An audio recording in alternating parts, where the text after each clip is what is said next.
നമസ്കാരം. National broadcasting news India gulf അപ്ഡേറ്റ്സിലേക്ക് ഏവർക്കും സ്വാഗതം.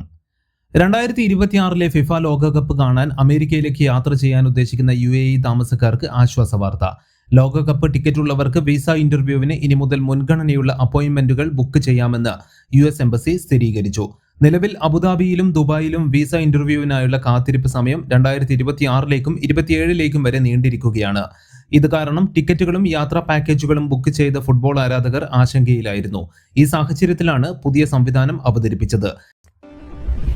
വ്യാജ ബിരുദ സർട്ടിഫിക്കറ്റ് ഉപയോഗിച്ച് സർക്കാർ ജോലിയിൽ പ്രവേശിച്ചവരെ കണ്ടെത്തി 2 ആഴ്ചക്കകം വിവരം നൽകാൻ സർക്കാർ സ്ഥാപനങ്ങൾക്ക് സിവിൽ സർവീസ് കമ്മീഷൻ അന്ത്യശാസനം നൽകി. സർക്കാർ വകുപ്പ് മേധാവികൾ, സൂപ്പർവൈസർ തുടങ്ങി എല്ലാ തസ്തികകളിലും ജോലി ചെയ്യുന്നവരുടെ യോഗ്യതാ സർട്ടിഫിക്കറ്റുകൾ പരിശോധനാ വിധേയമാക്കണമെന്ന് ഉപപ്രധാനമന്ത്രിയും ക്യാബിനറ്റ് സഹമന്ത്രിയുമായ സീദ അൽ മൗഷർജി പറഞ്ഞു.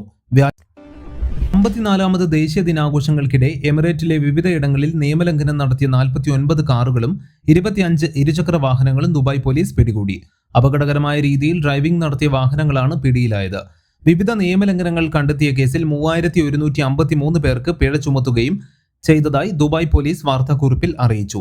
റോഡുകളിൽ അപകടകരമായ രീതിയിലുള്ള ഡ്രൈവിംഗ്, അഭ്യാസ പ്രകടനങ്ങൾ, മത്സരയോട്ടം എന്നിവയിലൂടെ മനഃപൂർവ്വം പ്രശ്നങ്ങൾ സൃഷ്ടിക്കാനായുള്ള അവസരമാണ് ചിലർ ദേശീയ ആഘോഷവേളകളെ ഉപയോഗിക്കുന്നതെന്ന് ട്രാഫിക് ഡിപ്പാർട്ട്മെന്റ് ഡയറക്ടർ ബ്രിഗേഡിയർ ജുമാ സലീം ബിൻ സുവൈദാൻ പറഞ്ഞു. കൂടുതൽ വാർത്തകൾക്ക് വേണ്ടി കേൾക്കൂ national broadcasting news India Gulf updates.